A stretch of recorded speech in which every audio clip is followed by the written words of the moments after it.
Now, shot execution usually to most people is just pulling the trigger. Now, there's a couple of ways that you can do that. You can just use a plain old piece of string that I've got tied into a knot here, and you can hook your release aid on the string and then shoot the string. I use what's called a mooring trainer, and you can get these through grivetech.com. And the way this works is it's just a simple rope, but it has a draw length adjustment here, so I can change the draw length to suit my style. But with these bungees here, and there's a stop cord on the inside, it gives the feeling of the bow at full draw, and I can sort of pull into a wall. So it simulates the feel of the bow a lot better when you're working on your technique.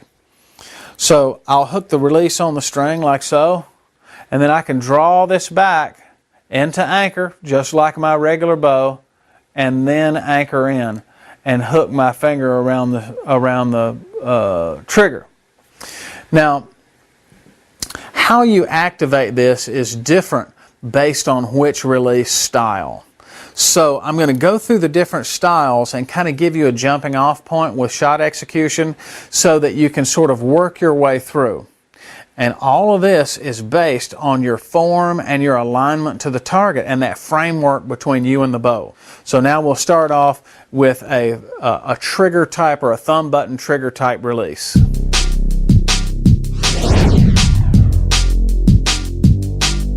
Now get yourself a piece of string or get yourself one of these trainers and hook your release to it. And I'm going to show you the basic technique, the way this works. Now I'm going to over-exaggerate this just so you can see it.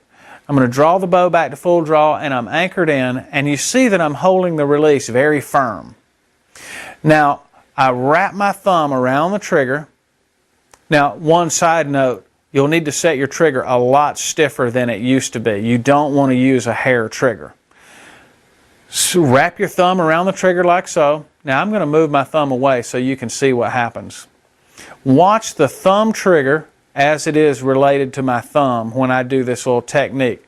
As I'm pulling against the bow and the pressure is building, I'm going to just let my fingers yield to the pressure and watch.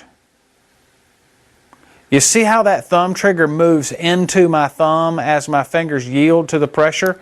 It's basically, I'm holding the release at full draw, and as I pull, I just sort of let my finger, or my index finger primarily, yield to the release. Now you can try that by hooking this up and just take your thumb away from the trigger and then just practice the technique. See, it's stiff, I'm pulling, just like so. Alright, I'm doing it again. You see how that works? Now, there's no real movement in the actual application. I'm kind of over-exaggerating the movement. It's more of just a pressure transfer at full draw. So I'm going to hook this up. Now watch closely. I'm going to put this in, wrap my thumb around the trigger, and then watch for movement. You see, there's no real movement that makes that work. Now, another interesting feature about this trainer is I can also watch how the trainer projects away so that I can check the alignment of my form at full draw. And I can see that trainer flick straight forward so that I know that everything was in line with the target when it fired. And also, in the corner of your eye, you can get set up with the trainer in the corner of your eye, and you can see that nice straight alignment there. And as you pull through, you can see it project straight forward toward the target. And always make sure that your form stays up and everything is in line. Now that's the first release style, is the button style release. It's just, I'll repeat this again, it's just a yielding of pressure. Just like that. I'm over exaggerating this, but it's just like that. You see that thumb trigger move? See how it moves into my thumb. So when I have my thumb wrapped around it and do the same move, it just fires. There's no real motion. It's just a transfer of power. Now that same action also works for a hinge style release. This is a Carter A-tension hinge style release. This one's also set up with a click. I typically don't recommend clicks because people begin to use them as sort of a get ready to fire type indicator, but it really shouldn't be. It really should just be a stage for full draw. So if you draw that to full draw, roll it around until you hear the click. Now you're staged and ready to shoot. Now most people, I see them draw the bow back to full draw. They aim, aim, aim, aim, and there they are. They're in the middle. Now they roll it until it clicks, and then they shoot the release. So they've wasted several seconds just getting the release to the clicked state. And the click to me sort of defeats the purpose of the release because it goes click, get ready to shoot. And the whole idea behind this release is that it clicks or that it shoots without you knowing when. So it releases the sort of mental now command to make the release go off. But we'll look forward, and I'll over-exaggerate the technique again. You draw the bow with your thumb on the thumb post to make sure that the release is secure. Draw it back into your anchor in, and now pretending that there is no click, I'm just going to make the release move. And see, when I yield that pressure, the release rotates. So if I had the speed of this release set just a little bit faster, it would just fire. But here it is with using the click. I'll draw an anchor, click, and then get ready to shoot. Watch how this looks.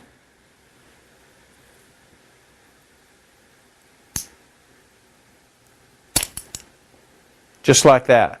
And make sure to keep your follow through up for just a second or two longer. Now with this style release or a button style release or any of the others, you can use this same technique to over and over and over. Now earlier I talked about over-learning these simple techniques so that they're automatic. So when you're in a tournament type situation, you're standing on the line at Vegas, you've got 3 arrows left to shoot for your 300 on the first day. You don't want to be self-coaching yourself along going, okay, draw the bow back, you just want to be able to do that sort of stuff automatically.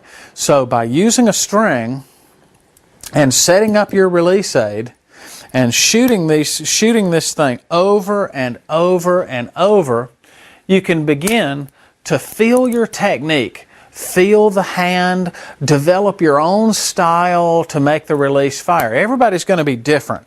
And this tip that I'm telling you is just a really good jumping off technique that works for a lot of people. But most people invariably have to do something a tad bit different to make it work for them. But you just continually shoot this over and over and over. Continue doing it until you master the feel. Now right now, you don't have any target or anything like that interrupting your vision. You don't have anything, so you can just feel the release. The whole art behind this is all in the feel.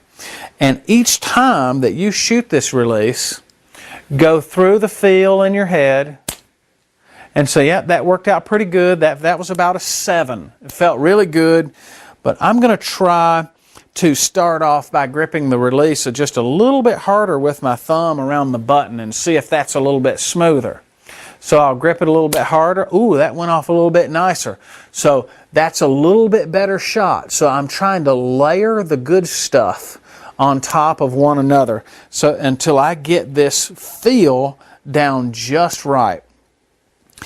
And continue with this step.